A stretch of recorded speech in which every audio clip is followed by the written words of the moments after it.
Dans cette vidéo, nous allons voir le corrigé des tâches suivantes. Tâche 1. Vous voulez organiser une visite culturelle dans votre ville. Vous envoyez un message pour inviter vos amis. Vous leur donnez toutes les informations nécessaires. Tâche 2.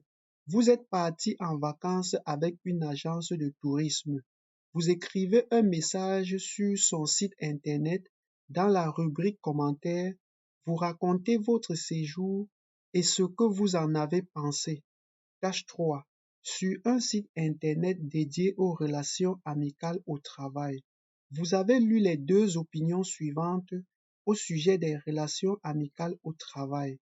Vous écrivez un court article que vous voulez faire paraître dans le journal Le Parisien. On se retrouve juste après cette annonce. Bienvenue sur Immigro Canada, votre guide pour réussir votre immigration au Canada. Sur cette chaîne, nous vous proposons des corrigés et explications des sujets du TCF Canada, des conseils sur les démarches d'immigration, des informations sur la vie quotidienne au Canada et des témoignages et expériences d'immigrants. Abonnez-vous et préparez-vous à réaliser votre rêve canadien avec nous. Nous vous remercions. Bonjour à toutes et à tous. Aujourd'hui, nous allons vous proposer une ébauche de correction des différentes tâches de l'épreuve d'expression écrite. Suivez attentivement. Merci de vous abonner, liker et partager.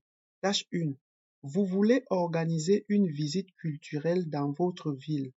Vous envoyez un message pour inviter vos amis. Vous leur donnez toutes les informations nécessaires. Correction. Bonjour chers amis.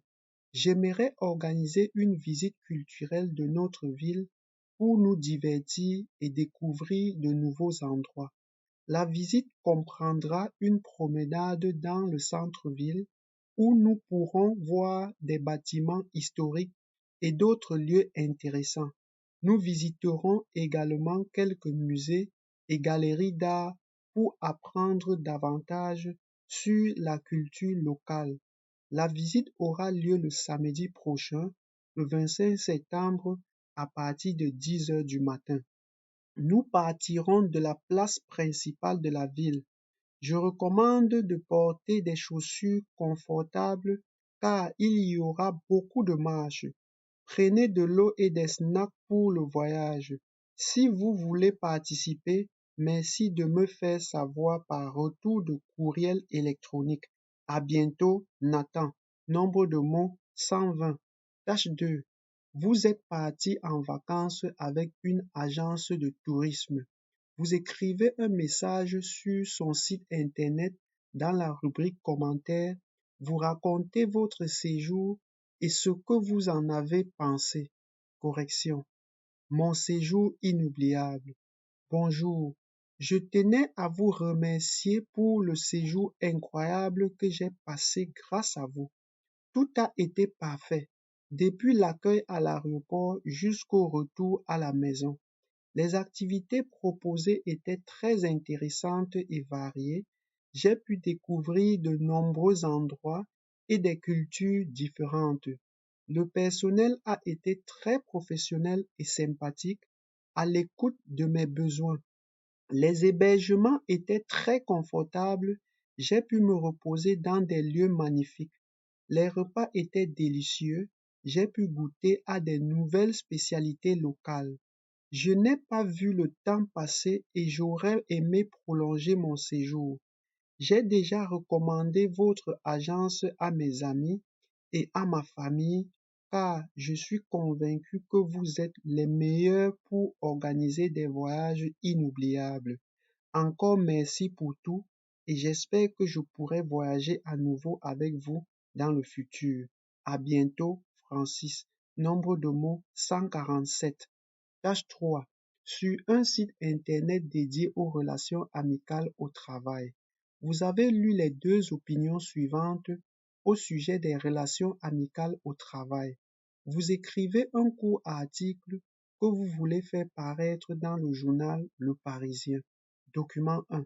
Dans une entreprise où la productivité augmente, on voit que les responsables sont plus proches de leurs employés grâce à l'organisation d'activités pendant le week-end, animation, sport collectif, sorties à thème. On voit un renforcement des liens entre employeurs et employés et un attachement de ces derniers à leur société. La communication devient plus facile et c'est positif pour l'ambiance générale. Tâche 2. Il n'est pas nécessaire d'être ami avec ses collègues. Pour moi, c'est essentiel de séparer la vie professionnelle et la vie privée. Se rencontrer entre collègues en dehors du bureau pour parler boulot est fastidieux. On peut avoir d'excellentes relations entre collègues et avec son patron tout en restant dans le domaine professionnel. Il est bon de mettre des limites pour éviter tout malentendu. Correction. Milieu professionnel et relations amicales. De nos jours, la question sur les relations amicales en milieu professionnel divise l'opinion publique. Le document 1 met l'accent sur l'importance d'une proximité accrue entre employeurs et employés, favorisée par l'organisation d'activités en dehors du travail. En revanche, le deuxième document soutient qu'il n'est pas nécessaire de nouer des relations amicales avec ses collègues. À ce sujet, il est indéniable de reconnaître que lier sa vie professionnelle et sa vie privée occasionne des inconvénients. Tout d'abord, l'amitié peut influencer les décisions professionnelles, conduisant à des favoritismes ou à des traitements injustes envers d'autres collègues, ce qui nuit à la dynamique d'équipe et à la motivation. Ensuite, les désaccords ou les problèmes personnels entre amis se répercutent la plupart du temps sur l'environnement de travail, créant des tensions, une mauvaise communication et une détérioration de la collaboration. Pour conclure, bien que des relations amicales au travail créent des mésententes entre collègues, il n'en demeure pas moins que celles-ci peuvent être un atout dans la mesure où des limites claires sont définies. Nombre de mots 176. Nous sommes arrivés au thème de cette vidéo. Surtout, n'oubliez pas de vous abonner, liker et partager pour nous encourager. À très bientôt dans les prochaines vidéos. Bonne chance.